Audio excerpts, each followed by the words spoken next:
वृक्षाचे सार फळात सामावलेले असते. फळाच्या अपेक्षेने वृक्ष लावला जातो. परमार्थ मार्गातही फलाकडे लक्ष राहिले तर इप्सित लक्ष गाठता येते. तेव्हा लक्ष नजरेआड होऊ देता कामा नये. लक्ष विचलित झाले तर त्याचा परिणाम म्हणजे आपण भरकटू शकतो. श्रवण या साधनाद्वारे आपण पुन्हा लक्षाच्या मार्गावर मार्गस्थ होऊ शकतो. पण असे परिपूर्ण श्रवण घडावे लागते. परिपूर्ण श्रवण म्हणजे ज्या श्रवणातून फलाविषयी सविस्तर माहिती मिळते ते परिपूर्ण श्रवण. असे परिपूर्ण श्रवण मुमुक्षूंनी एकाग्र चित्ताने ऐकायला हवे. पुढील चिंतनात परमार्थ मार्गावरील अपेक्षित फलाविषयी सविस्तर माहिती आली आहे. असे हे परिपूर्ण चिंतन सर्व मुमुक्षूंनी एकाग्र चित्ताने ऐकावे. ध्यान मूलम गुरुमूर्ती, पूजा मूलम गुरुपदम, मंत्र मूलम गुरुर्वाक्यम, मुक्ती मूलम गुरु कृपा. ब्रह्मेवाहम अहम ब्रह्म न चाहम ब्रह्मणा पृथक, नाहम देहो न मे देहा केवलहम सनातन. पंचीकरण या ग्रंथाचा आपण अभ्यास करतो आहोत. या ग्रंथाचा हेतू जन्म मरणाचा फेरा चुकविणे असा आहे. त्या ग्रंथाच्या उत्तरार्धामध्ये आपण आहोत. या ग्रंथामध्ये आपण उत्तरार्धामध्ये पुन्हा एकदा प्रमुख अधिकाऱ्याला गरजेच्या ज्या गोष्टी असतात यांचा अभ्यास करत होतो. त्यामध्ये अधिकारी कोण, त्याच्याकडे काय असायला पाहिजे, त्याच्याकडे कुठले साधनं असली पाहिजेत किंवा कुठल्या साधनांचा त्यांनी अवलंब केला पाहिजे याचा विचार आपण मागे केलेला आहे. त्यामध्ये अंतरंग साधनामध्ये श्रवण, मनन, निधिध्यासन आणि तत्त्वम पदार्थ शोधन असा आपण क्रम पाहिला होता. ही अत्यंत अंतरंग साधनं मांडली जातात. त्यामध्ये पुढे श्रवण हा जो प्रथम विषय आहे किंवा श्रवण हे जे आहे हे कसं असावं याचा जेव्हा प्रश्न येतो तेव्हा ते षडलिंगयुक्त असावं असा शास्त्रामध्ये अभ्यास आहे. शास्त्रामध्ये अनेक ठिकाणी याचं वर्णन केलेलं आहे. वेदांत शास्त्रामध्ये षडलिंगांचा अभ्यास आहे. वेदांत शास्त्राप्रमाणेच ही षडलिंग पाहिजेत. त्यातील सर्वात पहिलं जे लिंग आहे ते म्हणजे उपक्रम, उपसंहार हे दोन्ही मिळून एकच लिंग मानावं. त्यातील उपक्रम हा शब्द जो आहे तो तुमचा या अभ्यासाचा हेतू काय हे सांगतो. आणि उपसंहार म्हणजे काय, तर उपसंहार म्हणजे तुमचा हेतू साध्य झाला का त्याला म्हणायचं उपसंहार. उपक्रम म्हणजे तुमचा काय हेतू आहे, कशासाठी हे करायचं, आणि उपसंहार म्हणजे तो हेतू साध्य झाला का. म्हणजे उपक्रम आणि उपसंहार हे दोन्ही एकच असायला पाहिजेत. हे एकच असले तरच ते उपयोगाचे आहेत असं या उपक्रम उपसंहारावरून दिसतं. आणि वेदांतामध्ये उपक्रम जो आहे तो काय आहे तर मुक्ती प्राप्त करणे, पुनरपी जनन आणि पुनरपी मरण हे खंडित करणे. म्हणजे पुन्हा जन्माला येणे, पुन्हा मरणे, अनेक वेळा जन्माला येणे, अनेक वेळा मरणे, हा जो आपण अनंत जन्मांपासून खेळ करून बसलो तो खंडित करणे किंवा तो संपविणे हा या मुक्तीचा अर्थ आहे. म्हणून मुक्ती प्राप्त करणे म्हणजे काय तर वैकुंठाला गेला, वैकुंठामध्ये जाऊन त्याने त्या लोकामध्ये वास केला म्हणजे त्याला ती मुक्ती झाली असं वेदांतामध्ये नाहीये. म्हणून उपक्रम आपला लक्षात घेणं गरजेचं आहे आणि तोच उपसंहार होणे गरजेचं आहे. मेल्यानंतर मग आपल्याला मुक्ती मिळेल असं काही लोक मानतात, परंतु वेदांत शास्त्रामध्ये अशा प्रकारची मुक्ती मान्य नाही. तर याच जन्मामध्ये मनुष्य देह पडण्याच्या आधी आपल्याला ही मुक्ती प्राप्त झाली पाहिजे. त्याला आपण सद्योमुक्ती असं म्हणतो. किंवा याच देही याच डोळा भोगू मुक्तीचा सोहळा या वचनाप्रमाणे याच जन्मी आपल्याला हे करणं किंवा याच जन्मात ही मुक्ती प्राप्त होणं अपेक्षित आहे असा हा आपला उपक्रम आहे. आणि मरण्याच्या आत जर ते आपल्याला प्राप्त झालं तरच आपला उपसंहार झाला. किंवा या शास्त्राच्या साह्याने आपल्याला शास्त्राचा शेवट म्हणजे उपसंहार मुक्तीवर जर होत असेल तरच ती मुक्ती खरी. असा आपला उपक्रम उपसंहार या षडलिंगापैकी एका लिंगाचा अभ्यास आपण पाहिलेला होता. त्यानंतर दुसरं जे षडलिंगापैकी एक लिंग आहे ते आहे अभ्यास. अभ्यास जो आहे तो कसला पाहिजे, कशाचा अभ्यास करावा तर श्री ज्ञानदेव महाराजांनी आपल्याला जे सांगून ठेवलेलं आहे त्याप्रमाणे सद अभ्यास निरंतर. सद हे भगवंताचं स्वरूप लक्षण आहे, म्हणजे भगवंताचा अभ्यास निरंतर केला पाहिजे. हे आपल्याला श्री ज्ञानदेव महाराजांच्या वचनाप्रमाणे लक्षात येतं, किंवा या वचनावरून आपल्याला ते लक्षात येतं. तिसरं जे षडलिंगापैकी एक लिंग आहे ते आहे अपूर्वता. याचा मागील चिंतनामध्ये आपण विचार केलेला आहे.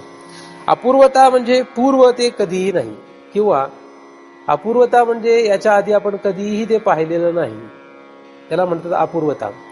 सोप्या भाषेमध्ये सरळ सरळ अपूर्वता म्हणजे आपण एकदम आश्चर्यकारक, याच्या पुढे कुठेही नाही पाहिलं, याच्या मागे कुठेही पाहिलेलं नाही, म्हणजे कुठेही नाही असं जे असतं ते अपूर्व असतं, असं आपले व्यावहारिक आपल्याला बोध आहे.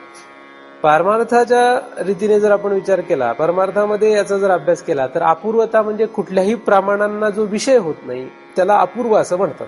वेदांत शास्त्रामध्ये अपूर्व म्हणजे काय, तर जो प्रमाणांना विषय होत नाही तो अपूर्व. आणि प्रमाणांना विषय होत नाही तो अपूर्व म्हणायचं कारण काय, कारण आपला जो व्यवहार सुरू आहे, मग तो आपला परमार्थ असो किंवा पोट भरण्याचा व्यवहार असो, या दोन्ही ठिकाणी आपलं जे काही सुरू आहे हे 6 प्रमाणांच्या द्वारेच सुरू आहे. अनंत जन्मांपासून आपण या 6 प्रमाणांद्वारेच जे काही करायचं ते करतो आहोत. त्यामध्ये आपला कुठलाही व्यवहार असो, म्हणजे सात्विक असो, राजसी असो, तामसी असो, या सर्व व्यवहारामध्ये या 6 प्रमाणांच्या द्वाराच आपलं जे काही सुरू आहे ते सुरू आहे. आणि या ठिकाणी मात्र ब्रह्म हे किंवा भगवंत हा अपूर्व आहे असं म्हटल्यामुळे भगवंत या 6 प्रमाणांना विषय होत नाही असा बोध आहे. मग ज्या 6 प्रमाणांना तो जर विषय होत नाही, 6 प्रमाणांद्वारे जर तो जाणला जात नाही, तर मग तो कसा जाणला जाईल याचा विचार करायला पाहिजे. कारण 6 प्रमाणांना तो जाणला जात नाही म्हणजे कसं जाणणार नक्की, ही फार अवघड गोष्ट आहे. आणि हे जे आहे हे अत्यंत गुह्यतम आहे. मग 6 प्रमाणांनीच जर आपल्याला सर्व व्यवहार करण्याची अनंत जन्मांपासूनची सवय आहे, तर 6 प्रमाणांशिवाय त्याला जाणणं ही फारच अपूर्व गोष्ट आपल्यासाठी आहे. म्हणून 6 प्रमाणाशिवाय त्याला जाणणं याची प्रक्रिया ज्या ग्रंथामध्ये असते तो ग्रंथ अपूर्व आहे. कारण 6 प्रमाणाशिवाय त्याला जाणायचं आहे. मग असा भगवंत जर जाणायचा असेल तर असा जर भगवंत जाणण्यासाठी जे शास्त्र असेल किंवा जे सद्गुरू असे असतील की जे 6 प्रमाणांशिवाय तुम्हाला त्याची जाणीव करून देतात किंवा प्राप्त करून देतात, ते नक्कीच अपूर्व या षडलिंगापैकी एका लिंगामध्ये बसतात. म्हणून अशा सद्गुरूंना किंवा अशा शास्त्रालाच आपण शरण जावं आणि त्या ठिकाणाहूनच आपण हे अपूर्व असलेलं ब्रह्म जाणून घेतलं पाहिजे. परंतु सर्वसाधारण मनुष्याला अपूर्व शास्त्र आणि अपूर्व सद्गुरू ओळखता येणं फार कठीण आहे. फार म्हणजे फारच कठीण आहे. कारण की आपली जी ओळखण्याची रीत आहे ती कुठल्या तरी प्रमाणाला धरून असते आणि म्हणून आपल्याला अपूर्वता शास्त्राच्या ठिकाणची आणि सद्गुरूच्या ठिकाणची लक्षात येत नाही. एखाद्या सद्गुरूने जर काहीतरी चमत्कार करून दाखवला तर आपल्याला वाटतं ते अपूर्व आहेत. एखाद्या महाराजांनी जर आपलं व्यावहारिक अडचण सोडवली तर आपल्याला वाटतं केवढे अपूर्व महाराज आहेत. कारण आपल्या व्यवहारातला काहीतरी प्रॉब्लेम दुरुस्त झालेला असतो किंवा नीट झालेला असतो, म्हणून आपल्याला वाटतं ते महाराज म्हणजे फार अपूर्व आहेत. तर अशी ही व्यवहारातली रीत असल्यामुळे खरे अपूर्वता कुठे आहे, खरं अपूर्व शास्त्र काय आहे हे ओळखता येणं फार कठीण आहे. पण असो, अपूर्वता म्हणजे ज्या ठिकाणी प्रमाणांचा संबंध नाही, प्रमाणाशिवाय जे जाणलं जातं ते एकमेव अपूर्व आहे आणि ते म्हणजे ब्रह्म. आणि त्या अपूर्व ब्रह्माची ओळख करून देणारं शास्त्र आणि त्या अपूर्व ब्रह्माची ओळख करून देणारे श्रीगुरु यांनाच आपण अपूर्व म्हणू शकतो. वास्तविक खरं जर पाहिलं तर फक्त एकमेव ब्रह्मच काय आहे, अपूर्व आहे. परंतु त्याची प्राप्ती करून देणारे सद्गुरू आणि शास्त्र सुद्धा आपण अपूर्व मानायलाही काही हरकत नाही. परंतु खरं पाहिलं तर फक्त एकमेव ब्रह्मच अपूर्व आहे आणि त्याचाच विषय मांडणारं शास्त्र हे आपण हाताळलं पाहिजे, किंवा तेच शास्त्र षडलिंगामध्ये आहेत असं म्हणायला काही हरकत नाही. किंवा असे प्रतिपादन करणारे सद्गुरूच फक्त अपूर्व सांगतात हे म्हणायला काही हरकत. या आजच्या चिंतनामध्ये आपण त्याच्या पुढच्या लिंगाचा अभ्यास करणार आहोत आणि ते लिंग म्हणजे 4थं लिंग आहे, ते आहे फल. क्रमाने पहिलं उपक्रम उपसहार, दुसरं अभ्यास, तिसरं अपूर्वता आणि 4थं जे आहे ते फल. फल हा शब्द जो आहे तो कधी कधी आपण व्यवहारामध्ये फळ असा वापरतो. वास्तविक फल आणि फळ यामध्ये काय फरक आहे, तर फळ म्हणजे जे झाडाला लागतं त्याला फळ असे म्हणतात, आणि जे फल असा शब्द आहे त्याचा अर्थ होतो, फल म्हणजे काय, फल म्हणजे फळ नाही. फल हा इंग्रजी शब्द फळ आहे, म्हणजे फल इंग्रजी नाही, हिंदी शब्द. हिंदीमध्ये फळाला काय म्हणतात, फल म्हणतात हिंदीमध्ये, पण मराठीमध्ये फळाला फळच म्हणतात, पण फल म्हणत नाही. मग फल म्हणजे काय, तर फल म्हणजे तसा जवळजवळ फळ या शब्दाशी साधर्म्य असलेला किंवा समान वाटणारा हा शब्द आहे. दोघांचा अर्थ एकच वाटतो आणि तसा म्हटलं तरी एकच धरायलाही काय हरकत नाही, कारण की झाडाचा शेवट कुठे होतो, झाडाचा शेवट कुठे आहे, फळ हा झाडाचा शेवट आहे. कुठलंही जे झाड लावलं त्याचा शेवट असतो फळ, म्हणजे फळ हा शेवट मानावा. म्हणून ज्या ठिकाणी शेवट, एखाद्या प्रक्रियेचा शेवट ज्याच्यावर होतो, म्हणजे त्या प्रक्रियेचं जर आपल्याला जे अपेक्षित जे काही असेल ते जर प्राप्त झालं तर त्याला फल असे म्हणतो, आणि ते अपेक्षित जर प्राप्त झालं नाही तर ते फल काही नाही, ते फल नाही. म्हणून फळ नव्हे तर फल. मग कुठलीही प्रकार, फळ म्हटलं तर फक्त झाडाचं फळ दिसेल, वास्तविक फळ हे सुद्धा फलच आहे.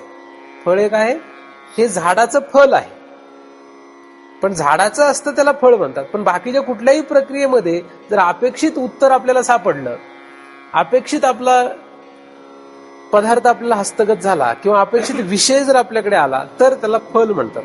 काही असो, जगातला कुठलाही एखादा विषय आपल्या समोर असला आणि त्या विषयामध्ये आपण जे काही प्रक्रिया करत राहिलो, ती प्रक्रिया केल्यानंतर तोच विषय हस्तगत जर झाला तर त्याला काय म्हणायचं, आपल्याला त्याचं फल मिळालं.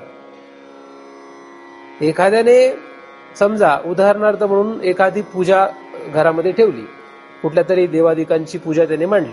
आता ही पूजा त्याने केली तर त्याने काहीतरी उद्देश ठेवलाय आणि त्याला त्याच्यातून काहीतरी फल पाहिजे. ती पूजा यथासांग जर पार पडली आणि त्याला जर ते अपेक्षित असलेलं त्याचं फल मिळालं किंवा अपेक्षित असलेलं उद्दिष्ट त्याला गाठता आलं तर त्याला आपण म्हणतो त्याला ते फल मिळालं.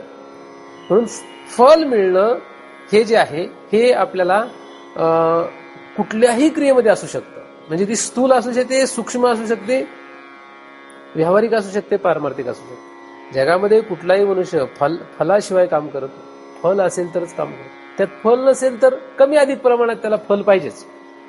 नोकरी जर एखादा व्यक्ती करत असेल तर त्याला पैसा हे काय आहे, फल आहे. पैसा जर मिळाला तरच तो काम करतो, पैसा नाही मिळाला तर काम करणार नाही. आपण जेवण करतो, मग भूक शमवणे, भूक मिटली की आपण फल मिळालं असं म्हणतो, म्हणजे भूक शमणे हे काय, फल आहे. नोकरी केल्यानंतर पैसा मिळणे हे काय, फल आहे. म्हणजे कुठल्याही क्रियेमध्ये शेवट काय असतो, फल असतो, फल. पण फल हा शब्द जो आहे तो काय आहे, फल कसं पाहिजे, जो उपक्रम आहे तेच फल पाहिजे. जो उपक्रम आहे तोच उपसंहार पण असतो, आणि जो उपक्रम उपसंहार असतो तेच फल पाहिजे. मग असा वेगळा शब्द लिहिण्याचं कारण काय, नाही का. उपक्रम आणि उपक्रम एकच आहे, उपक्रम आणि उपसंहार एकच आहे. मग हा फल परत शब्दामध्येच टाकायची गरज काय, नाही का. असा एक विषय निर्माण होऊ शकतो की परत हा फल हा शब्द का आला. कारण उपक्रम उपसंहार झाल्यानंतर, कारण उपक्रम काय आहे, उपक्रम तुमचा काहीतरी आहे.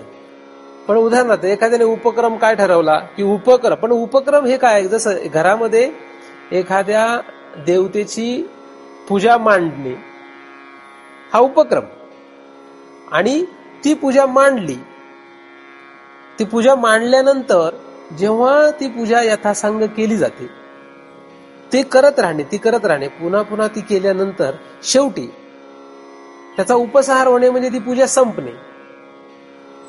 आता ही प्रक्रिया झाल्यानंतर जे काही त्याचा उपक्रम होता तोच उपक्रम त्याला फल या रूपाने प्राप्त होत असतो. जसं, किंवा दुसरं उदाहरण आपण झाडाचं जर घेतलं तर झाड आपण लावलं. आता झाड लावलं का, म्हणजे झाड लावण्याचा काय आहे, उपक्रम आहे. झाड लावणे हा उपक्रम. झाड लावल्यानंतर झाड लावण्याचा उपक्रम केला.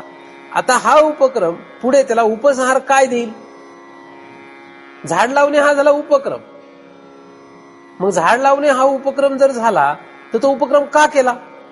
एखाद्याला विचारलं, बाबा तुला हा उपक्रम का केला, त्याचं कारण आहे की त्याला फल पाहिजे. ठीक आहे, म्हणजे त्याला फल पाहिजे म्हणून उपक्रम केला जातो. आणि उपसंहार केव्हा होतो? फल मिळालं तर उपसंहार होतो. म्हणून फल या षडलिंगाला फार महत्व आहे. एखाद्याने उपक्रम केला, झाड लावलं, झाड वाढलं, त्याला फुलं आले, फुलं गळून पडले, पण त्याला फल मिळालं नाही. म्हणजे ज्या अर्थी त्याला फल मिळालं नाही त्या अर्थी त्याने उपक्रम केलाय पण फल नाही. उपक्रम नाही असं म्हणू शकत नाही. म्हणून उपक्रम हे एक वेगळं लिंग धरलेलं आहे. उपक्रम, झाड लावणे हा उपक्रम.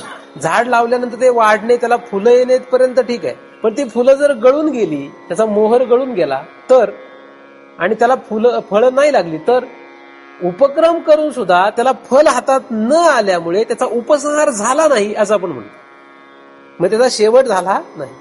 जो अपेक्षित उपसंहार होता, जो उपक्रम होता, तोच उपसंहार असतो. म्हणजे फल लागणं, फल प्राप्त करणं हा जर आपला उपक्रम असेल, त्यासाठी त्याने जर प्रक्रिया केली, शेवटी त्याचा उपसंहार झाला नाही. का? कारण फल नाही. म्हणून फल नसल्यामुळे उपसंहार नाही. म्हणून उपक्रम करून सुद्धा फल असेलच असं नाही. एखाद्याने उपक्रम केला पण त्याला फल मिळेलच असं नाही. पण काही काही उपक्रमामध्ये फल नसतं. आपण म्हणून असं कसं काय, असं कसं काय, मग त्याला कळत नाही का आधी सुरुवातीला फल काही गॅरंटी नाही. उदाहरणार्थ पपईचं झाड असतं. पपईच्या झाडाला आपण उपक्रम केला, का? पपईचं झाड लावलं किंवा त्याची बी आपण पेरली, त्याच्यापासून रोपटं तयार केलं आणि ते रोपटं आपण कुठेतरी एखाद्या ठिकाणी लावलं. आता त्याला काय अपेक्षित आहे? काय फक्त झाड वाढवणं? पपईच्या झाडाचा काहीच उपयोग नाही. नाही सावली नाही, नाही ते झाडाला लाकूड नीट होत आहे, किंवा त्याचा काहीतरी वासा तयार करता येईल, किंवा कुऱ्हाडीला लाकूड होईल, असं काहीच नाही. म्हणजे पपईच्या झाडापासून तसं पाहिलं तर कुठलाच उपयोग नाही. मग त्याचा उपयोग काय? उपक्रम का केला मग पपईचं झाड लावायचं? तर त्याच्यापासून फल मिळेल हाच उद्देश आहे. कारण पपईच्या झाडापासून दुसरा कुठलाच उपयोग नाही. मग त्याला जर पपईचं झाड लावल्यानंतर, म्हणजे तो उपक्रम केल्यानंतर शेवटी फुलं येऊन गळायला लागली, फुलं गळाली, त्याला पपईच लागली नाही, तर त्याला फल मिळालं का? फल नाही. म्हणजे उपक्रम त्याने केला पण त्याला फल लागत नाही. मग असा उपयोग नाही. अशा उपक्रमाला काही किंमत नाही. उपक्रम कसा पाहिजे? ज्याच्यामध्ये फल आलं पाहिजे. ज्या उपक्रमामध्ये फल येत नाही, म्हणजे फल हे षडलिंग ज्या उपक्रमात नाही, त्याला काही किंमत नाही. म्हणून तुम्ही जे लावलेलं पपईचं झाड आहे, हे काय झालं? वाया गेलं. तुमचा उपक्रम वाया गेला. उपक्रमच चुकला. उपक्रम चुकला का? नाही. फलाची तर अपेक्षा होती. झाड तर पपईचंच लावलं होतं, सगळं बरोबर केलं, मग फलच आलं नाही. मग उपयोग काय? उपयोग काहीच नाही. म्हणजे हा सगळा उपक्रम काय होतो? फोल ठरण्याची शक्यता जशी पपईच्या झाडामध्ये आहे, तशी आपण करत असलेल्या प्रत्येक व्यवहार, आपण करत असलेली प्रत्येक क्रिया ही एका उपक्रमच आहे. आपण जे काही करतो ते काय आहे? उपक्रमच आहे. पण हा उपक्रम जो आहे, हा उपक्रम आपल्याला काहीतरी फल देतोय का? किंवा त्याचं फल मिळतंय का? जर फल मिळत नसेल तर आपला उपक्रम आपल्याला उपसंहारावर नेऊन ठेवत नाही. म्हणून फल या षडलिंगापैकी एका लिंगाला फार किंमत आहे. फल पाहिजे. जर फल नसेल तर मनुष्य व्यवहार तरी धड करीत नाही. एखाद्याला सांगितलं, हे बघ, तू आता हे जे झाड लावतोय आणि ह्या झाडासाठी जे काही कष्ट घेतोय, तू 10 वर्ष समजा या झाडासाठी कष्ट घेतले, आणि त्याला जर आधीच कळलं की हे झाड वाढवण्यासाठी, म्हणजे त्याने उपक्रम केल्यापासून पुढे त्याचा अभ्यास, म्हणजे रोज पाणी घालणं हा काय अभ्यास आहे. एखाद्या झाडाला रोजच पाणी घालायचं, खत घालायचे, वारंवार त्याच्यावर लक्ष ठेवायचं, हा काय झाला? अभ्यास झाला त्याचा. आता ते जे झाड लावलं, ते झाडाला जी फळं येणार आहे ते फार मोठं फळ असणार आहे, आणि ते कुठेही मिळणार नाही भारतभूमीमध्ये.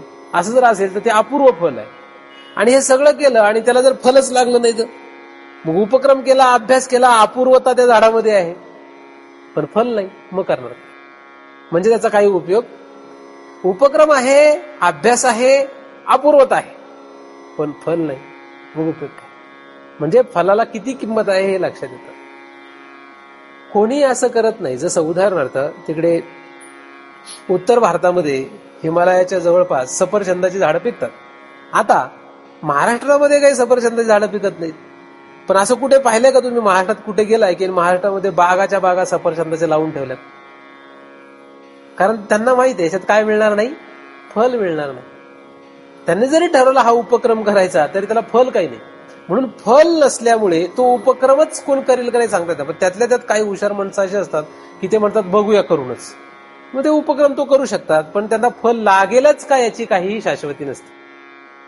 म्हणजे योग्य ठिकाण त्याला जसं लागतं झाडाला सुद्धा, त्याचप्रमाणे आपल्याला या ठिकाणी जो अभ्यास करायचा आहे, हा अभ्यास म्हणजे हा जो उपक्रम आहे, या उपक्रमातून आपण जो उपक्रमासाठी जो काही अभ्यास सुरू केला, ह्या अभ्यासाला जर फल नसेल तर उपयोग नाही. आपल्या उपक्रमाला किंमत केव्हा आहे? फल मिळत असेल तर. फल मिळत नसेल तर किंमत नाही. तर तुम्ही महाराजांकडे आले, उदाहरणार्थ तुम्ही शांती मिळवण्यासाठी आले, तुम्हाला शांती मिळवावी असं वाटतंय. आता जर तुम्ही महाराजांकडे आले आणि तुम्हाला शांती मिळाली नाही, तर तुमचा उपक्रम काय झाला? फलरहित झाला. फलविहित उपक्रम आहे, म्हणजे त्याला फलच नाही. उपक्रम काय आहे? जो उपक्रम आहे ते फल पाहिजे.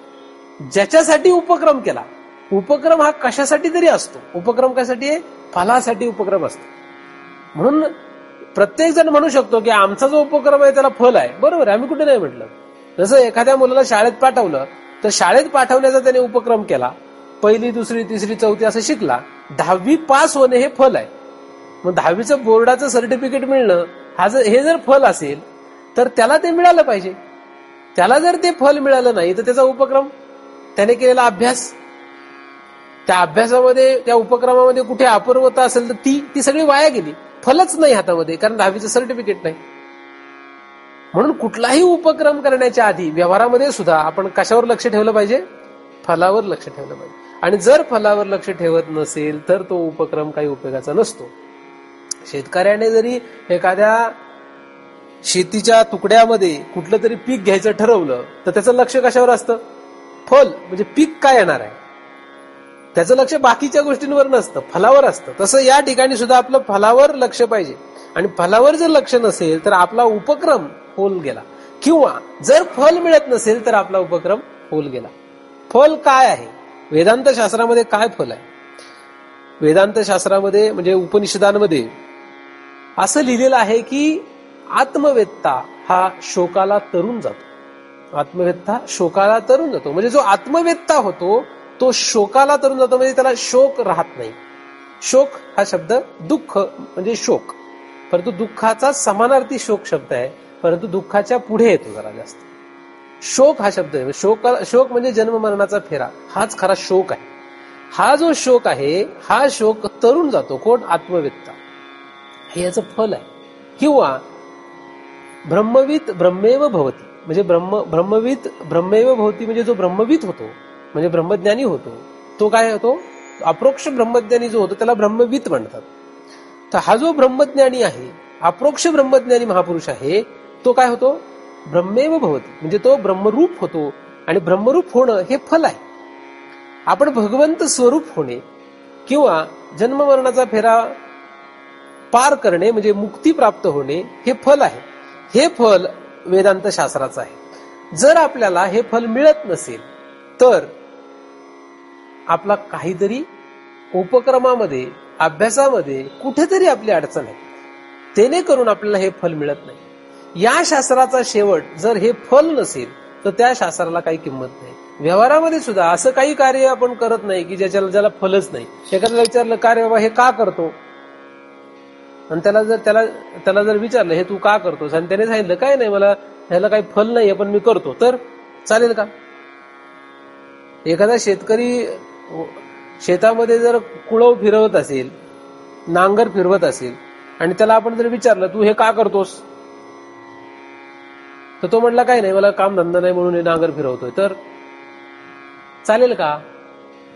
असं तो म्हणेल का? कोणाला काही काम धंदा नाही म्हणून शेतावर नांगर फिरवायला लागला, असं होईल का कधी? नांगर फिरवणे आहे त्याचं काम आहे का? त्याचा हेतू काय आहे? पीक हा त्याचा हेतू आहे. म्हणजे पीक मिळवण्यासाठी तो हे करतोय. म्हणजे पीक हे म्हणजे काय झालं? पीक हे फल आहे. ते फल प्राप्त करण्यासाठी त्याने हे बाकीच्या गोष्टी केल्या. आता याने सगळं केलं. त्याने उपक्रम केला, त्याने अभ्यास केला, अपूर्वता त्याने काहीतरी केली, असं जरा काही केलं व्यवहारामध्ये, आणि त्याला फल नाही मिळालं तर मग काय करेल? म्हणजे त्याचं सगळं चुकलं का नाही? तो नाराज होईल, दुःख होईल, त्याला वाईट वाटेल. जर फल मिळालं तर व्यवहारामध्ये सुद्धा वाईट वाटतं. तसं आपण या ठिकाणी आल्यानंतर आपल्याला जर हे फल मिळालं नाही तर आपल्याला उपयोग काय? फल कोणाला मिळत नाही? ज्याचा उपक्रम चुकतो त्याला फल मिळत नाही. तसं मुक्ती हे जे फल आहे हे आपल्याला का मिळणार नाही? शास्त्राचं जर प्रयोजन हेच आहे, शास्त्राचा उपक्रम उपसंहार हाच आहे, शास्त्रामध्ये हाच अभ्यास आहे. ब्रह्म हेच अपूर्व शास्त्रामध्ये सांगितलेलं आहे. मग फल सुद्धा काय मिळालं पाहिजे? ब्रह्मच मिळालं पाहिजे. ब्रह्म हेच फल आपल्याला प्राप्त झालं पाहिजे. आणि ते जर होत नाही तर कोणाची चूक आहे? कोणाची तरी चूक असेल. एकतर आपली असेल, एक तर शास्त्राची असेल, किंवा एक तर सद्गुरूची असेल. एखाद्याने काय केलं, पाकशास्त्राचं पुस्तक घेतलं आणि कारण त्यांनी वेदांती महापुरुषाचं प्रवचन ऐकलं होतं. वेदांती महापुरुषाने सांगितलेलं प्रवचन त्याने ऐकलं आणि तो पाकशास्त्राचं पुस्तक घेऊन अभ्यास करू लागला. आता त्याला शेवटपर्यंत त्याने खूप अभ्यास केला, त्याप्रमाणे सांगितलेल्या सगळ्या प्रक्रिया केल्या. कारण पाकशास्त्राच्या पुस्तकात त्याला सांगितलं होतं खिचडी कशी बनवायची, वरण भात कसा बनवायचा, याप्रमाणे त्याच्यामध्ये असंख्य पाक प्रक्रिया सांगितलेल्या आहेत. त्याने सगळ्या केल्या, उत्कृष्ट केल्या. आता त्याला ब्रह्म हे फल मिळालं नाही. याच्यात चूक कोणाची आहे? चूक कोणाची आहे? वेदांती महापुरुषाने ज्याने ब्रह्म हे फल म्हणून अभ्यास सांगितला त्याची चूक आहे का याने दुसरंच भलतच पुस्तकाचा अभ्यास केला आणि त्याची प्रक्रिया केली? चूक कोणाची धरावी लागेल? चूक त्याचीच आहे. बरं, दुसरी उलट करूया आपण. समजा हा बरोबर जे पुस्तक गरजेचं आहे, उदाहरणार्थ श्रीमद भगवद्गीता, हा श्रीमद भगवद्गीतेचा रोज अभ्यास करतो कारण ब्रह्म प्राप्त करायचंय. आणि तो अशा महाराजांकडे जातो ज्या महाराजांना ब्रह्म हे फलच माहित नाही. ते महाराज त्याला स्वर्गात कसं जायचं हे शिकवतात. तो रोज अभ्यास कसला करतो? श्रीमद भगवद्गीता. श्रीमद भगवद्गीतेचं फल काय आहे? मोक्ष संन्यास. म्हणजे अज्ञानजनित मोह, अज्ञान गेल्यामुळे, त्या अज्ञानामुळे निर्माण झालेले सगळे पुढचे, अज्ञानामुळे जनित झालेले सगळे पुढचे मोह, क्रोध, लोभ जे असतील ते सगळे, म्हणजे अज्ञानासह त्याचा परिवार जाणे, हे श्रीमद भगवद्गीतेचं फल आहे. आता हा रोज अभ्यास करतो, सकाळी उठल्यापासून रात्रीपर्यंत करतो असं धरूया. जन्मल्यापासून मरेपर्यंत तोच अभ्यास करतोय, त्याचा उपक्रमही तोच आहे. परंतु ज्या महाराजांकडे तो श्रवण करतो ते महाराज मात्र त्याला स्वर्गाला कसं जायचं हे शिकवतात. म्हणून मग तो अख्ख्या श्रीमद भगवद्गीतेचा अर्थ स्वर्ग पर लावतो, कर्म पर लावतो. असं काय हो, असं झालेलं आहे.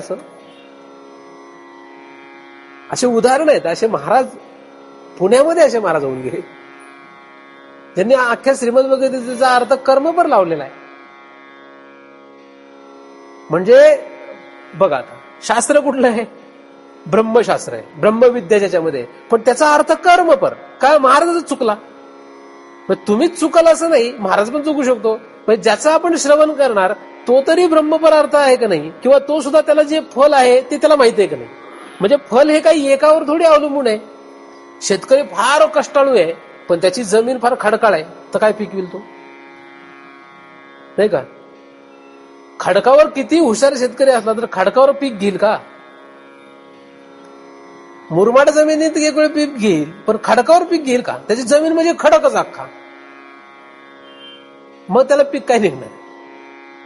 बरोबर का नाही? आता शेती फारच उत्कृष्ट आहे, म्हणजे काळीभोर जमीन आहे, कस चांगला आहे त्याचा, त्या ठिकाणी पाऊस पाणी सर्व व्यवस्थित आहे, वातावरण एकदम चांगलं आहे, वेळेवर पाऊस पडतो, वेळेवर सर्व काही आहे, सूर्याचा प्रकाश आहे, पाणी आहे, जमिनीचा कस चांगला आहे. पण हा शेतकरी झोपून राहतो. आता काय मिळेल? फल.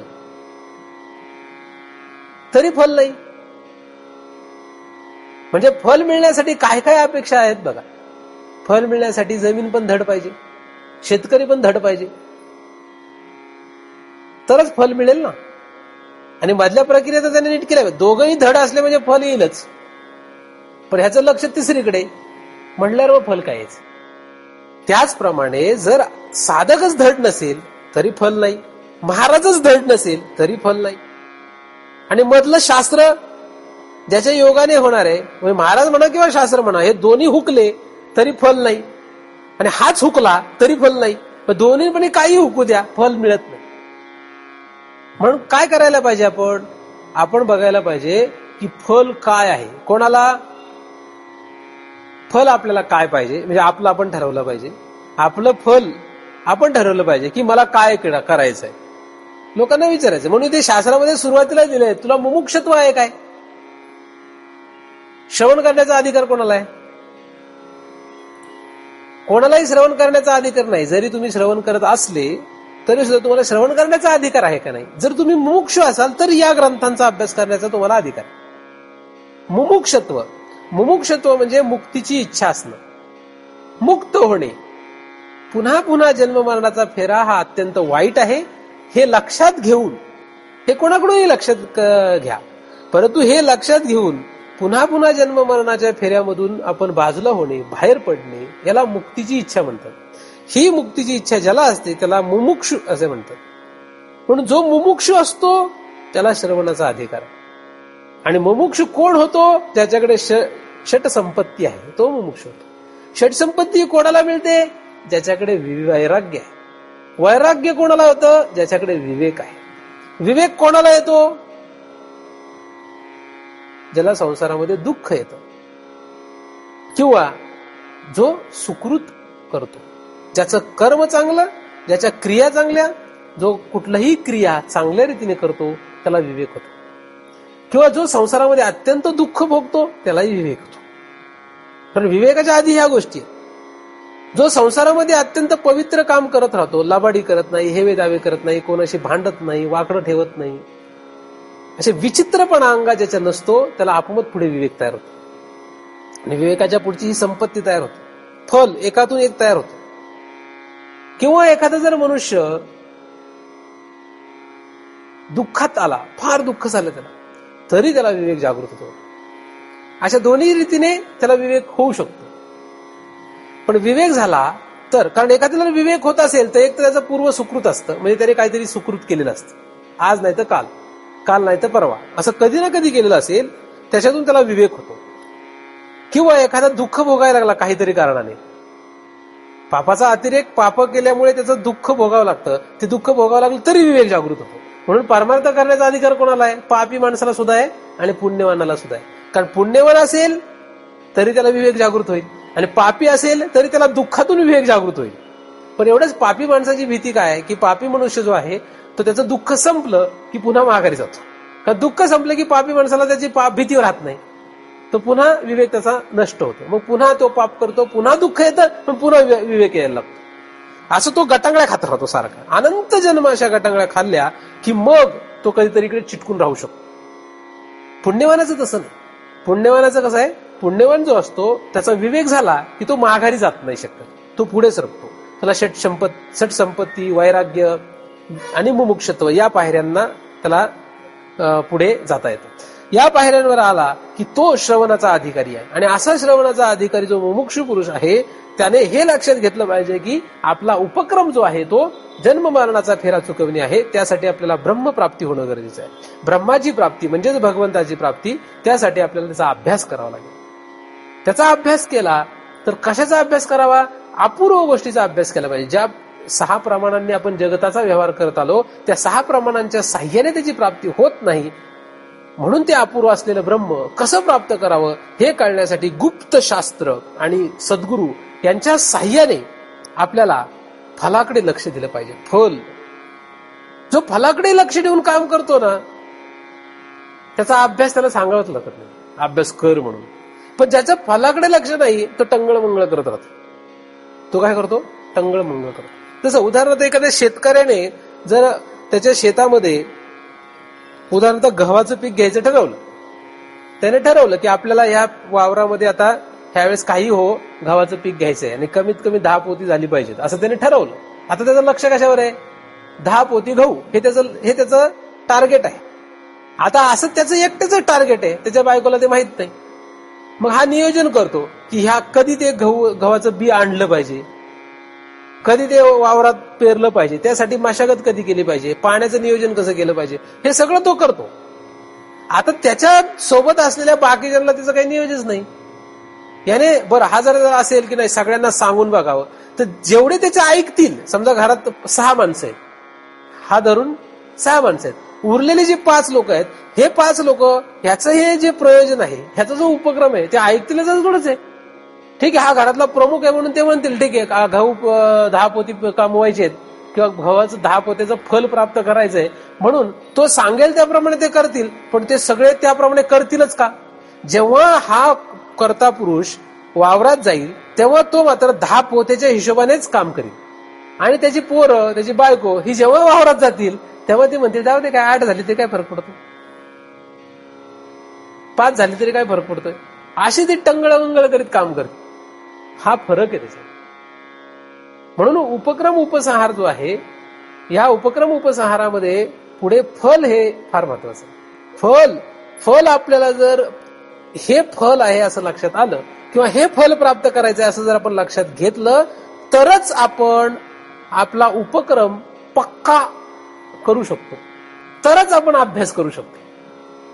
कारण लोकांना म्हटलं ज्ञानेश्वरी वाचा बरं, तर मग राहू दे की एक दिवस नाही वाचले तर काय होतंय.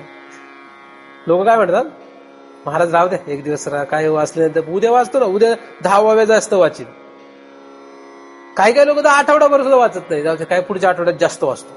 बरं तू पुढच्या आठवड्यात जा, बघ तू असं काम कर ना, 8 दिवस जेवू नको, पुढच्या आठवड्यात अजून जास्त जेव, जमेल काय. हे चालत नाही, कारण हे शरीराचे धर्म इतके प्रचंड आणि याचा वेग इतका जबरदस्त आहे की जेवल्याशिवाय जमतच नाही. बरं जेवल्याशिवाय आपल्याला जमतच नाही, आपण जेवलो नाही तर मरणार हे त्याला पक्क माहित आहे. म्हणजे जेवलो नाही तर मरण हे फल पक्क माहित आहे, म्हणून जेवल्याशिवाय राहत नाही. परंतु हे जेवण घेतलं नाही म्हणजे शास्त्राभ्यास, हा अभ्यास, हे जेवण जर आपण घेतलं नाही तर अनंत जन्म मारावा लागेल हे कुठं माहिती. किंवा विषय सुख जर भोगत राहिलो, विषयांमध्ये जर रमलो तर अनंत जन्म मारावा लागेल हे कुठे कळत आहे. म्हणून आता विषयाच्या सुखामध्ये आनंद वाटतो, मजा वाटते. म्हणून मग हे अभ्यास करताना विषय सुखात भुलतो. शब्द, स्पर्श, रूप, रस, गंध, पंच ज्ञानेंद्रियाचे 5 विषय, पंच कर्म इंद्रियाचे 5 विषय. त्याला म्हणलं एक काम कर, तू अर्धा तास ध्यानस्थ बस आणि जी मंत्र दीक्षा दिलेली आहे त्याचा तू काय कर, धारणा कर, असं जर एखाद्याला सांगितलं तर त्याचे पाय त्याला जागेवर बसू देतात काय. पाय म्हणजे कर्म इंद्रिय, कर्म इंद्रिय त्याला फिरवतच करा, इकडून तिकडे तिकडून तिकडे तिकडून तिकडे तिकडून तिकडे. रसना इंद्रिय म्हणजे ज्ञानेंद्रिय असो किंवा कर्म इंद्रिय असो, ते गप नाही बसत. त्या इंद्रियांना फार मजा वाटते विषय भोगण्यामध्ये. आणि मग त्याच्याद्वारे हा अनंत जन्म मरणाच्या आणि जन्माच्या चक्रामध्ये पडतो, हे त्याला कळत नाही का. हे फल प्राप्त होईल, मग हे फल मिळवायचंय का हे फल मिळवायचंय ह्याचाच त्याला काय विवेक नाही. कशाने काय होतं, विषय सुखाने काय होतं, जन्म मरणाचा फेरा दृढ होतो. हे शास्त्रामध्ये अनेक ठिकाणी लिहिलेलं आहे. पण हा तरी सुद्धा ऐकत नाही का, कारण त्याला फल काय मिळवायचं हेच माहित नाहीये. भगवंत हे जर फल मिळवायचं असेल तर विषय सुखात रमल्यानंतर काय होणार आहे, विषय सुख मिळवायचं असेल तर पंच ज्ञानेंद्रिय, पंच कर्मेंद्रिय या प्रमाणांच्याद्वारे, यांच्याद्वारे आपल्याला विषय भोग होत असतो. आणि प्रमाणांना जो विषय होत नाही म्हणजे यांच्याद्वारे ज्याची प्राप्ती होत नाही तो भगवंत आहे. मग जर आपण या 10 इंद्रियांच्या द्वारे 10 विषय भोगत राहिलो तर भगवंताला कधी भोगणार, ह्याची अक्कल नसल्यामुळे ह्या 10 विषयांमध्ये रमतो. नाही तर कारण काय, काही कारण नाही, रमतो म्हणजे चैन पडत नाही त्याशिवाय. या 10 विषयांमध्ये रमण्याचं कारण काय, कारण भगवंत या 10 विषयांमधून 10 प्रमाणांच्या द्वारे मिळतो की काय अशी शंका आहे कुठेतरी, असं कुठेतरी आतमध्ये लपलेलं आहे. म्हणून तो या 10 विषयामध्ये रमतो. एखाद्याला जर कळलं ब्रह्म हे अपूर्व आहे, तर मागच्या लिंगाचा याच्याशी संबंध आहे. ब्रह्म जर अपूर्व आहे हे कळलं तर कुठल्याही प्रमाणाने तो प्राप्त होत नाही, म्हणजे ते फल मिळत नाही असं जर लक्षात आलं तर अपूर्व असलेल्या ब्रह्माचं फल मिळवण्यासाठी तो कधीतरी या विषयामध्ये रमेल. तो रमू शकत नाही, तो रमूच शकत नाही, रममान होऊ शकत नाही.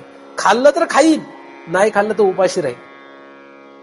कुठलाही विषय या विषयामध्ये तो कधीही अडकू शकत नाही. आणि जर अडकत असेल तर त्याला फल लक्षात आलं नाही. काय फल मिळवायचं हे लक्षात आलं नाही. तुम्ही जर या 10 विषयापैकी कुठल्याही विषयामध्ये रमलेले असाल तर तुम्हाला काय फल पाहिजे हे कळलेलं नाही. म्हणजे खाण्यामध्ये रमलेले असला तरी सुद्धा कुठलाही घ्या, खाण्यामध्ये जरी तुम्ही रमलेले असाल, तुम्ही थोडं तीळ मात्र जरी रमलेले असाल तरी तुम्हाला हे फल मिळणार नाही, हे तुम्ही पक्क लिहून ठेवा. त्याच्यामध्ये काही कुठलीही शंका नाही. याच्यामध्ये काय कुठलीही शंका नाही. आणि जर तुम्हाला फल पाहिजे असेल तर ते अपूर्व आहे हे लक्षात घ्या. काय आहे? अपूर्व आहे. आणि यांच्याद्वारे मिळणारं फल कसं आहे? अपूर्व नाही. 10 इंद्रियाने मिळणारं फल कसं आहे? अपूर्व नाही. जन्मानुजन्मी आपण तेच करत आलोय. 10 विषयांनी भोगत असलेलं फल, 10 विषयाने प्राप्त करणारं फल हे आज भोगतोय का आपण? ते काय अपूर्व आहे? जेवण हे अपूर्व आहे? अनंत जन्म हेच करत आलोय, त्यात अपूर्व काय? आणि आपल्याला अपूर्व पाहिजे, वर लिहिलंय आधी. मग तुम्हाला आधीच जर षडलिंगापैकी एक लिंग लक्षात घ्यायचं असेल, अपूर्व वस्तू लक्षात घ्यायची असेल, तर जेवण्यामध्ये रमू नका. जेवण हे एक विषय सांगितलं, ह्याच्यामध्ये रमू नका. पण जेवू नका असं मी म्हणलं का? रमू नका असं सांगितलंय. मग काही लोक म्हणतील त्यांना वाटेल ते पदार्थ इंद्रिय रुची सारखे पाक करविती निके, ते पापिये पातके सेविती जाण. मग इंद्रियांना वाटेल तसं अन्न बनवतो आणि खातो. श्रीज्ञानदेव त्यांना असं म्हणलंय की तो काय करतो? ते पापिये पातके सेविती जाण. ते पातक खातात, ते पापी लोक आहेत असं त्यासाठी शब्द वापरले. म्हणून हा विषय काय आहे? तिथे रममाण झाला, कारण इंद्रियांना वाटेल तसं खातोय. निग्रह नाही, इंद्रिय निग्रह नाही, मन निग्रह नाही.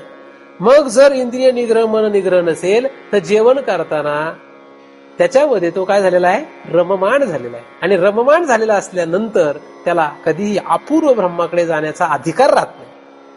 म्हणून हे तुम्ही जे लक्षात घेता हे फार बारकाईने लक्षात घ्या. षडलिंगाला फार किंमत आहे.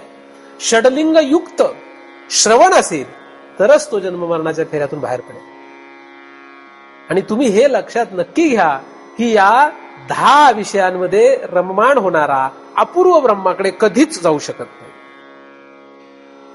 तो काय कधीही जाऊ शकत नाही. म्हणून काय करायला पाहिजे? अपूर्व म्हणजे काय? तर या प्रमाणांच्या द्वारे, कारण इंद्रिय म्हणजे प्रमाण, असं आपण मागील वेळेस थोडा विचार केला आहे, थोडा वाढवून. कारण प्रमाण म्हणजे फक्त हे 6 प्रमाणच असं न धरता आपण 10 इंद्रियांना सुद्धा प्रमाणच धरलेलं आहे. कारण प्रमाणांच्या द्वारा प्रमेय कळतं, म्हणून 10 इंद्रियाला आपण प्रमाण असं म्हटलं, थोडासा अजून विस्तारपूर्वक अभ्यास करण्यासाठी. मग ही जी प्रमाण आहेत या प्रमाणांच्या द्वारे त्याची प्राप्ती होत नाही. मग त्याची जर प्राप्ती आपल्याला रसना इंद्रियाने होत नाही तर काय ह्या रसना इंद्रियाचं करायचं आपल्याला? या डोळ्याने जर भगवंत दिसत नसेल तर या डोळ्याने जे काही दिसेल त्याचं करायचंय काय आपल्याला? मग हे डोळे घेऊन अमेरिका पाहिली, वैष्णोदेवी पाहिली, नंतर प्रयागला गेला, नंतर अजून कुठे कन्याकुमारीला गेला, अंदमान निकोबार बेटावर जाऊन आला, हे सोडलं युरोपला गेला, सिंगापूरला गेला. ह्या डोळ्याने नको ते पाहून ठेवलं, उपयोग काय? तुला हे पाहण्याची आवड आहे, मग तुला ब्रह्म कळत नाही. चल, तुला ब्रह्म पाहिजे तर मग ह्याच्यात रस ठेवू नको. ह्याच्यामध्ये काय? तू ह्याच्यात रस ठेवू नकोस, तुला ते मिळेल. तू ह्यांच्यात रस ठेव, तुला ते कळणार नाही. ते तुला ते फल पाहिजे तर मग ह्यांच्यातला रस काढ. एकदम साधं गणित आहे. आणि ह्यालाच विरक्ती असे म्हणतात. विरक्ती म्हणजे काय? यांच्यात रस नसणे. विरक्ती म्हणजे काय? यांच्यात रस नाही, यांच्यात रममाण होण्याची अजिबात तीळ मात्र इच्छा नाही. परंतु सगळं जगत मात्र काय? यांच्यामध्ये रस ठेवणार आहे. आणि आपण त्यांच्या सोबत आहोत. म्हणून आपल्याला फार प्रयत्नपूर्वक काय करावं लागेल? प्रयत्नपूर्वक फल काय आहे याच्याकडे लक्ष दिलं पाहिजे. ज्याचं फलावर लक्ष आहे तो काही घाबरत नाही. ज्याचं फलावर लक्ष आहे, एखाद्याने ठरवलंच की मी आता 10 पोती गहू या वावरातून काढणारच आहे असं ठरवलंच, तो काय करेल? बायकोने साथ देव अथवा न देव, मुलाबाळाने लक्ष देव अथवा न देव, हा रात्रंदिवस त्याच्यात काबाड कष्ट करून 10 पोती काढेल म्हणजे काढेलच. हे जसं आहे तसंच आपल्याला या मार्गामध्ये कोणी साथ देव अथवा न देव, आपलं जर लक्ष ब्रह्म या फलाकडे असेल, ब्रह्म ह्या अपूर्व फलाकडे जर आपलं लक्ष असेल तर आपण ते फल मिळवल्याशिवाय राहणार नाही. आणि जो कोणी हे ब्रह्म नावाचं अपूर्व फल मिळवेल त्याला त्याचा उपक्रम साध्य झाला. आणि उपक्रम साध्य करण्यासाठी म्हणजे उपक्रम केलाय तर खरा, ज्या अर्थी तुम्ही परमार्थात आले त्या अर्थी तुम्ही उपक्रम सुरू केलेला आहे. ज्या अर्थी तुम्ही परमार्थात आहात त्या अर्थी हा उपक्रम सुरू झाला. आता एखाद्याने शेती अर्धवट सोडली, शाळा अर्धवट सोडली तर काय? त्याचा प्रश्न आहे, मग त्याला काय करू शकत नाही. तसं ब्रह्म हे फल न मिळता जर एखादा मध्येच बाजूला गेला तर त्याचं काय? तर त्याचं काही, ज्याप्रमाणे शाळा अर्धवट सोडलेल्या मुलाचं होतं, ज्याप्रमाणे अर्धवटच शेती सोडलेल्या शेतकऱ्याचं होतं, त्याचप्रमाणे याचं सुद्धा होईल. तुम्ही जर चुकून दुर्दैवाने कोणाच्या तरी संगतीने कोणीतरी म्हटले म्हणून इकडे आलेले असाल, तर इथे राहायचं का नाही राहायचं हा त्यांचा प्रश्न नसून तुमचा प्रश्न आहे. कारण हे फल मिळवायचं का नाही हा काय दुसऱ्याचा प्रश्न आहे का? दुसऱ्याने कोणी सांगितलं का आपल्याला? आपण ठरवलं. जर तुम्ही ठरवलं की आपल्याला ब्रह्म म्हणजे भगवंत हे अपूर्व फल मिळवायचं आहे, त्या फल मिळवल्याने आपलं हे असं असं पुढे होतं, म्हणजे जन्ममरणाचा फेरा चुकतो, हे जर आपल्याला फल लक्षात येत असेल तर आपल्याला काय करायला पाहिजे? फलावरच लक्ष ठेवलं पाहिजे. आणि फल प्राप्त करण्यासाठी, हे अपूर्व फल प्राप्त करण्यासाठी आपण अभ्यास केला पाहिजे. सद अभ्यास निरंतर. कसा केला पाहिजे? सद अभ्यास निरंतर. कारण लक्ष काय आहे? फल. लक्ष लावणी राहा गोविंदिका. लक्ष फलावर पाहिजे. फल जर मिळत नसेल, जर ज्याचं फलावर लक्ष आहे त्याला बाकीच्याशी काही घेणं देणं नसतं. ज्याचं फलावर लक्ष आहे त्याला बाकीच्याशी घेणं देणं काय? तो बाकीच्या अडचणींचा विचार करतो का? अडचणींचा विचार करत. ज्याचं फलावर लक्ष असतं तो कधीही अडचणींचा विचार करत नाही. आणि ज्याचं फलावर लक्ष नसतं तो अनेक अडचणींचा विचार करतो. सहजच त्याचा तो विचार होतोच. पण फलावर लक्ष देणाऱ्यांना मात्र अडचणींची काही तमा बाळगत नाही. अडचणींचा तो विचार करत नाही.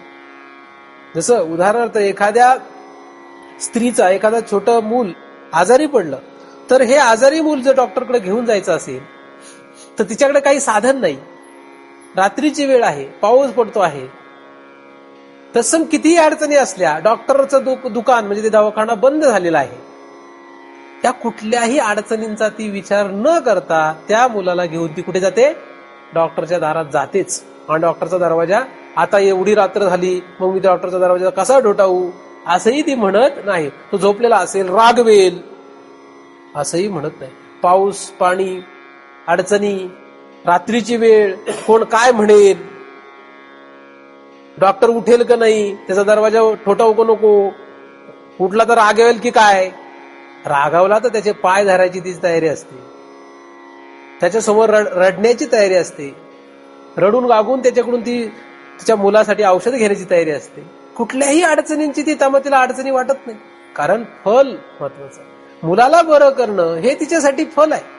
त्यासाठी ती कसल्याही गोष्टींचा विचार करत नाही. मात्र आपण महाराजाच्या चिंतनामधून ब्रह्म आपल्याला प्राप्त होण्याची शक्यता आहे हे माहीत असून सुद्धा घरात जर कोणी म्हटलं जाऊ दे ना आजच्या दिवस नको जाऊ प्रवचनाला, काय फरक पडतो नाही गेलं तर, अनंत अडचणी आल्या तरी आपल्याला काही वाटत नाही. असं होतं का? एक सामान्यातल्या सामान्य अडचण जरी आली तरी आपल्याला त्या अडचणींना तोंड द्यावं वाटतं. अडचणींना तोंड द्यावं का? अडचणींशी झगडत बसावं का? अडचणींशी झगडत बसू नये. अडचणींना बाजूला करून पुढे निघावं. जसं रोडमध्ये दगड आला तर दगडाला बाजूला करून पुढे निघावं. पाऊस आला तर पावसात भिजून पुढे निघून जावं. हा पाऊस आला म्हणून बसून राहावं पावसातच. आणि पाऊस गेल्यानंतर मग पुन्हा कपडे सुकून दिवस होण्याची वाट बघत ती सकाळी जाते का डॉक्टरकडे ती बाई? नाही. तिने असं केलं, घरातून निघाली, पाऊस पडतो म्हणून थांबून राहिली, अंधार होता म्हणून उजेड होईपर्यंत थांबली. मग त्या अडचणींना कसं दूर केलं त्यांनी? तसं तुम्हाला जर ब्रह्म प्राप्त करण्यासाठी जे शास्त्र हाताला आहे, जे सद्गुरू हाताला असतात, त्यांच्या साह्याने जर आपल्याला ब्रह्मप्राप्ती करायची असेल, अपूर्व ब्रह्म प्राप्त करायचं असेल, तर ते फल मिळवायचं असेल तर आपण काय केलं पाहिजे?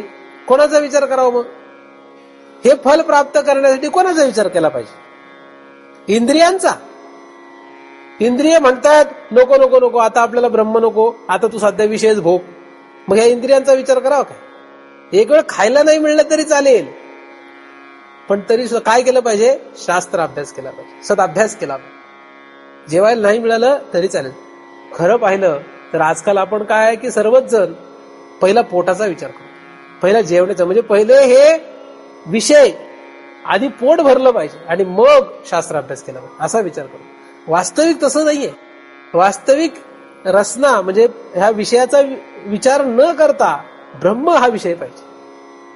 आपला विषय काय पाहिजे? पंच ज्ञानेंद्रिय पंच कर्मेंद्रिय हा यांचा विषय समोर नसावा, तर विषय तो त्यांचा झाला नारायण. नारायण हा आपला विषय पाहिजे. नारायण म्हणजे अपूर्व ब्रह्म. आपला विषय काय पाहिजे? ज्याचा विषय नारायण आहे म्हणजे अपूर्व ब्रह्म आहे, त्याला या 10 विषयांशी काय घेणं देणं? काय घेणं देणं काय राहील? असले काय नसले काय, गेले काय ना आले काय, याचा तो विचारच करत नाही. आपण विचार करतो का नाही करतो हे दुसरं काय सांगणार? तुम्हाला काय माहिती मी कसला विचार करतोय? माझ्या स्थूल प्रक्रिया ज्या दिसतील, मी जेवताना दिसलो, जेवण केलं म्हणजे महाराज जेवणाला हापपलेले आहेत असं झालं का? नाही. आतमध्ये काय विचार करतो? महाराजांनी जिलबी खाताना जरी दिसले तरी सुद्धा महाराज जिलबी खाण्याचा विचार करतात का? त्या विषयामध्ये ते आहेत का? कारण जिलबी खाल्ली म्हणून तो त्या विषयात असं होऊ शकत नाही. तो काय विचार करतो? तर दुसऱ्याचं करायचंय काय? आपण आपल्याकडे बघितलं तर आपल्याला कळतं की आपल्या अंतःकरणामध्ये काय विचार सुरू. म्हणजे डोळ्याने काय पाहावं, कानाने काय ऐकावं, 10 इंद्रियाने काय भोगावं याचा विचार कुठे असतो? आतमध्ये असतो.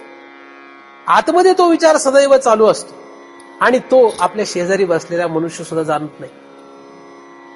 म्हणून काय करावं? कोण करेल, कोण वाचवेल आपल्याला? हा शेजारचा मनुष्य. अरे महाराजांनी तुला किती जरी काय सांगितलं, तू महाराजाच्या शेजारी बसूनच 10 विषयांचा विचार करत असशील तर, ज्ञानेश्वरी घेऊनच तू जर या 10 विषयांचा विचार करत असशील तर, याच ज्ञानेश्वरीच्या साह्याने अपूर्व ब्रह्म मिळेल कसं?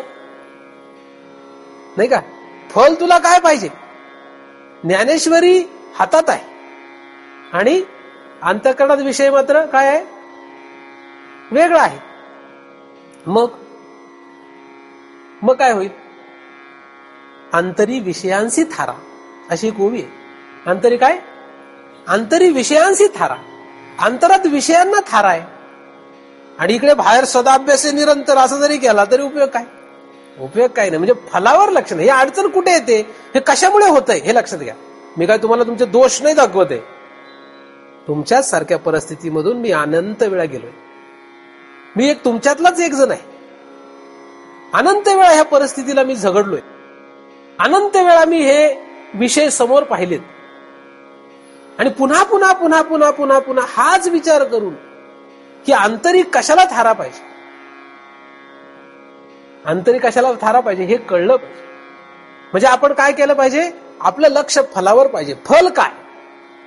ज्याला अपूर्व ब्रह्म या फलाची अपेक्षा असते त्याच्या आतमध्ये विचार कशाचा चालेल? सदैव तो आतमध्ये विचार काय करेल?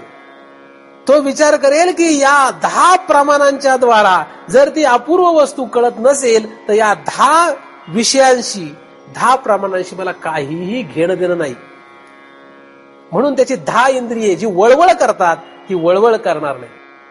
10 इंद्रियाची वळवळ त्याच वेळेस बंद होते जेव्हा फलावर लक्ष जातं. फलावर जर लक्ष गेलं नाही तर इंद्रियांची वळवळ बंद होतच नाही, होऊ शकत. जिभेला वाटेलच काहीतरी खावं खावं खावं खावं असं वाटेलच. आणि जिभेला वाटण्याच्या आधी आतमध्ये ते तसे विचार असतात. जीभ काही वळवळ नाही करत. वळवळ कोण करतं? अंतःकरण वळवळ करतं. अंतःकरणामध्ये वळवळ असते. ही अंतरामध्ये हा विषय नाचत असतो. आणि अंतरामध्ये का नाचतो? कारण जीव या विषयांकडे असतो. जीवाला फल काय पाहिजे हे कळत नाही. म्हणून आपला जीव जर ब्रह्म ह्या अपूर्व गोष्टीच्या मागे लागला असेल किंवा आपला जीव जर ब्रह्म ह्या अपूर्व गोष्टीच्या अपूर्व फलाच्या पाठीमागे असेल, त्याला जर हेच फल पाहिजे असेल तर मात्र आतमध्ये अंतःकरणामध्ये काय होतं? त्याच्या पुढे काही येऊ. तो जरी म्हणला मला जिलेबी नको, तो जरी म्हणला मला जिलेबी हवी, तरी सुद्धा आतमध्ये मात्र त्याच्यामध्ये त्याला काही रस नसतो. रस नसणं आणि रस असणं हे आतमध्ये आहे. तोंडाने तर काही दिसेल नाही का? तोंडाने तर काही दिसतं. गोरखनाथ महाराज त्यांना काय होतं? एक वडा खूप आवडायचा. कुठला? मुगाचे वडे. गोरक्षनाथाला मुगाचे वडे आवडायचे म्हणजे रसना इंद्रियामध्ये. आता इंद्रियांना रुचणारा पाक त्यांना आवडत होता का?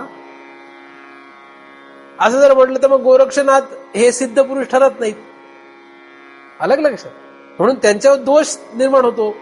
आणि हे अयोग्य आहे. म्हणजे या ज्या अर्थी ते म्हणतात की मला कसला वडा पाहिजे, मुगाच्या डाळीचे वडे पाहिजेत आणि ते फार आवडतात मला असे म्हटले, याचा अर्थ ते रसना या विषयामध्ये अडकलेत काय? ते त्या विषयात अडकलेलं नाही. त्याची आंतरिक स्थिती काय महत्वाची, म्हणजे अंतरात काय आहे. तुम्ही बाह्य काय आहे त्यापेक्षा अंतरात काय हे फार महत्वाचं असतं. तुम्ही माझ्यासमोर एकदम व्यवस्थित शांत बसले, एकदम शांत, आणि मी गेलो लगेच 2 जावांचं स्क्रू टाईट करणे झालं, एकमेकाचं स्क्रू टाईट करायचं, टाईट करणे ढिल्ला करणे, टाईट करणे ढिल्ला केलं. आता मला सांगा फायदा कोणाचा झाला, तोटा कोणाचा झाला? नाही, जावा जावा मी उदाहरण दिलं. कोणी जावा जावा असले तर असं मनावर लागून नका घेऊ, लागलं तर चांगलीच गोष्ट आहे. पण समजा ज्याचं ब्रह्मावर लक्ष आहे ते ह्या फालतू गोष्टींवर लक्ष देईल काय? पोट कसं भरायचं, कोणाची मर्जी कशी सांभाळायची, अशा नको त्या 10 विषयांवर कोणी लक्ष देईल का? सगळ्या गोष्टी या 10 विषयात बसतात. की सगळ्या जे काय आपण चाललंय आपलं ते 10 प्रमाणांच्याच द्वारे चालतं. सगळं आपलं जे काही सुरू आहे ते या 10च इंद्रियांच्या द्वारे सुरू आहे, मग या 10 प्रमाणांच्याच द्वारे सुरू आहे. आणि या 10 प्रमाणांच्या साह्याने जे काही होणार आहे ते ब्रह्म नाहीये असा सिद्धांत आहे. कारण अपूर्वता हे षडलिंगापैकी एक लिंग आपण पाहिलेलं आहे. म्हणून या 10च्या माध्यमातून काहीच नाही होणार. मग काय करावं? मग या 10च्या द्वारे जे काही करायचं आहे ते आपल्या चक्रात गुंतवतं. मग आतमध्ये काय चाललंय हे कळणार कोणाला? शेजाऱ्याला कळत नाही, आपल्याला कळतं. आपला विचार एकच पाहिजे, ब्रह्मप्राप्ती. ब्रह्मप्राप्ती करा तुम्ही. फक्त अंतरामध्ये ही इच्छा जशी जशी तुमची प्रबळ होत जाते तस तसं शास्त्र तुमच्या पुढे वेगळ्या रीतीने प्रगट व्हायला लागतं. आपण होता याला काय म्हणजे एवढा विषय नाही, विशेष नाही काय. जसं त्या स्त्रीला जी रात्री एवढ्या पावसामध्ये विजा कडकडत असताना सुद्धा डॉक्टर उठेल का नाही याचा विचार न करता जेव्हा जाते आणि डॉक्टरच्या दारापर्यंत जाते, त्या मुलाला औषध देते, तेव्हा मध्ये आलेल्या कुठल्याही अडचणी तिला अडचणी वाटतच नाही, तिला काहीच वाटत नाही. दुसऱ्या दिवशी ती जेव्हा घरी येते सगळं शांत झालेलं असतं, दिवस असतो, मुलगा व्यवस्थित औषध घेऊन झोपलेला असतो, आणि ती जेव्हा मागचा विचार करते तेव्हा तिला असं वाटतं, अरे एवढ्या रात्री मी एकटी कशी गेले, एवढा पाऊस कोसळत असताना तरी कशी गेले, त्या डॉक्टरचं ना आपलं तर काय माहिती नाही तो उठेल का नाही तरी कशी गेले. म्हणजे तिने जे जे काही केलं हे कसं केलं हा संभ्रम तिलाच तयार होतो. म्हणजे ह्याचं तिला आश्चर्य वाटतं. तसंच ब्रह्म या फलावर जर आपलं लक्ष असेल तर या 10 इंद्रियांपासून आपण कधी बाजूला गेलो, कसं गेलो, हे 10 इंद्रिय आपली कशी आवरली गेली हेच कळत नाही. इतकी अफाट आणि आचाट असलेले हे 10 इंद्रिये म्हणजे प्रमाण ही कशी एका क्षणात आवरली गेली. आणि असं होतं म्हणजे मी जे काही बोलतोय हे काही नुसते वाचन पट्टी करून बोलत नाहीये. अनंत वेळा ह्या मार्गाने जाऊन धडपडून पडून पुन्हा पुन्हा पुन्हा पुन्हा धडपडून पडून मी हे शिकलो. जे माझ्या अनुभवात आलं मी तुम्हाला सांगतोय. माझं बोलणं हे अनुभवातलं आहे. जेव्हा आपण आपलं लक्ष ब्रह्म या अपूर्व फलाकडे ठेवतो तेव्हा आपल्याला 10 विषयामध्ये रस राहत नाही. आले आणि गेले, तीळ मात्र रस राहत नाही. आणि कुठल्याही विषयामध्ये म्हणजे कुठल्याही प्रमाणाद्वारे प्राप्त होणाऱ्या प्रमेयामध्ये आपल्याला काय होतो, कंटाळा निर्माण होतो, त्याच्यामध्ये रस राहत नाही. आणि तो रस निघून गेल्यामुळेच आपल्याला काय होतं, ब्रह्माचा अधिकार येतो असं म्हणावं तरी चालेल. वास्तविक यांच्यामधला रस काढला, या विषयांमधून रस काढला म्हणजे ब्रह्म मिळतं असं नाही. लोकांचं उलटी समज आहे जगामध्ये. म्हणजे या 10 विषयांपासून जो परांगमुख होईल, 10 विषयांपासून जो बाजूला जाईल त्याला ब्रह्म मिळेल असं नाही. तर ब्रह्म ह्या फलावर जो लक्ष ठेवील तो या 10 विषयांपासून परांगमुख होईल. उलट आहे, लोक उलट करतात. कारण हे 10 विषय, अरे ब्रह्मावर तू लक्ष ठेवू नकोस, ब्रह्म या फलाकडे तुझं लक्ष नसू दे, ब्रह्म या फलाकडे लक्ष नसू दे, मग बघ तुला हे 10 विषय कसे लोळवतील. ते एक एक एक एक करून अनंत जन्म फिरवतील, पण हे संपत नाही. संपत नाही म्हणजे संपूच शकत नाहीत. म्हणजे त्याच्यामधली रममाण होण्याची जी अवस्था आहे ती कधीच आपली संपू शकत नाही. रममाण होणार म्हणजे होणारच, पण ज्याचं लक्ष फलावर आहे त्याला मात्र हे 10 विषय असून सुद्धा तो त्याच्यात रममाण होऊ शकत नाही. असतात पण रममाण होतच नाही जेव्हा लक्ष गोविंदावर असतं. ज्याचं लक्ष फक्त काय आहे? गोविंदावर आहे. ज्याचं लक्ष फक्त ब्रह्म या अपूर्व फलाकडे आहे, त्याला या 10 विषयांमध्ये तिळमात्र रस राहतो. मग तो पाप करेल? पाप कोण करतं? पाप करणारा कोण असतो?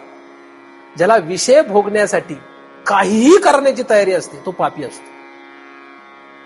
विहित नाही, विहित का वेद विहित का वेद विरहित, हा ह्याची ज्याला अक्कलच राहिलेली नसते.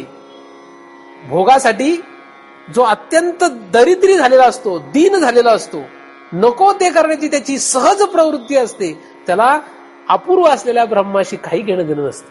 आणि ज्याला अपूर्व असलेल्या ब्रह्माशी घेणं देणं असतं त्याला मात्र यांच्याशी काही घेणं देणं नसतं. म्हणून आपलं लक्ष कशावर पाहिजे? फलाकडे पाहिजे. फल आपलं जे आहे ते अपूर्व आहे आणि अपूर्व असलेलं फल इंद्रियांच्या वाटे मिळत नाही. म्हणून इंद्रियामध्ये रमू नका. इंद्रिय सुखामध्ये जो रमतो त्याला अपूर्व असलेल्या ब्रह्म हे फल कधीच मिळत नाही. आज तागायत मिळालेलं नाही, इथून पुढेही मिळणार नाही. हे अत्यंत अत्यंत सत्य आहे. याच्यामध्ये कुठलाही बदल कोणीही करू शकत नाही. ज्याचं लक्ष विषयांकडे त्याला ब्रह्म विषय होत नाही. ज्याचा विषय नारायण आहे त्याला हे विषय त्रास देत नाही. इतकं साधं गणित आहे. गणित किती सोपं आहे.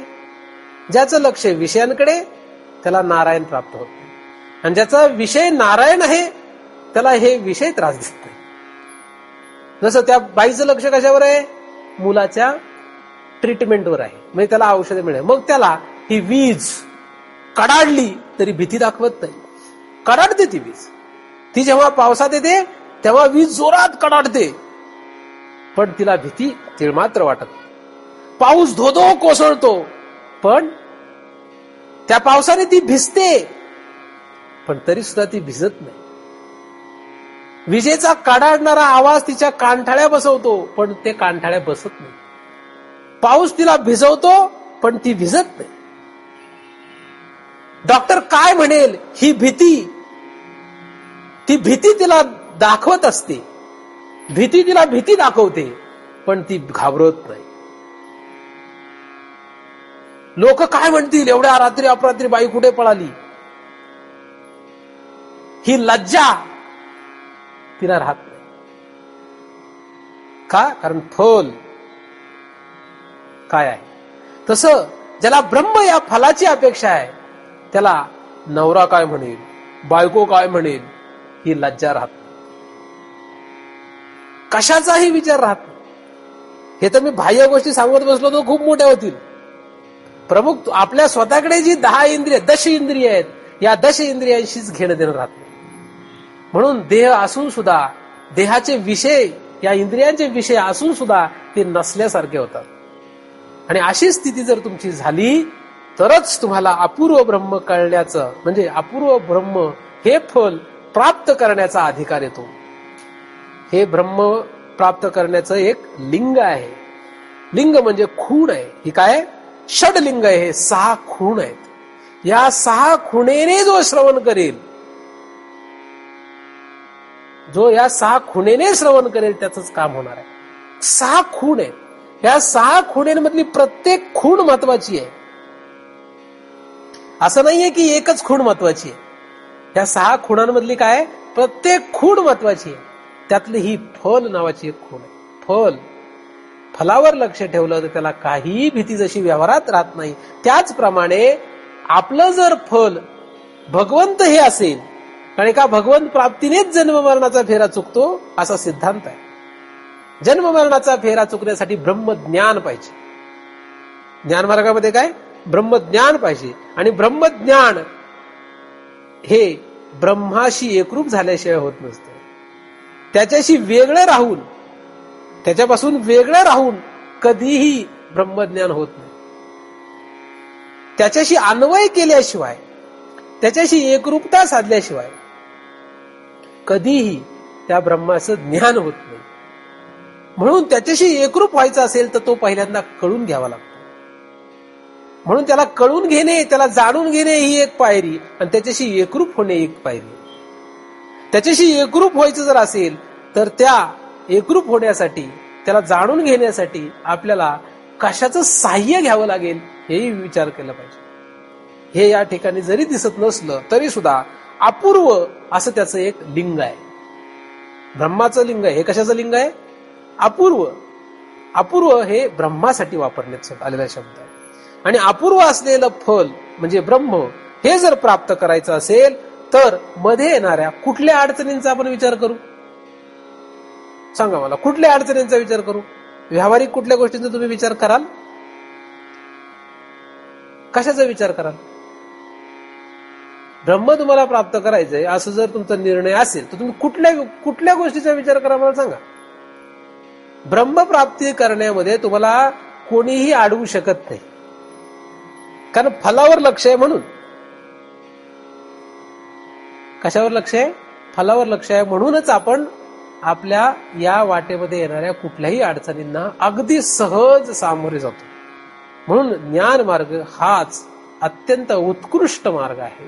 बाकीच्या सर्व मार्गाने अनंत अडचणी भोगाव्या लागतात, अनंत अडचणींना तोंड द्यावं लागतं. योगाची या वाटा जे निघाले गा सुभटा, योग म्हणजे अनंत या साधनांच्या मार्गाने जो कोणी निघतो त्याला काय? दुःखाचाची शेलवाटा भागा आला. त्याला फक्त दुःख, अनंत अडचणी भोगाव्या लागतात. पण ज्याचं लक्ष ज्ञान मार्गाच्या द्वारे फलावर आहे तो आपोआपच.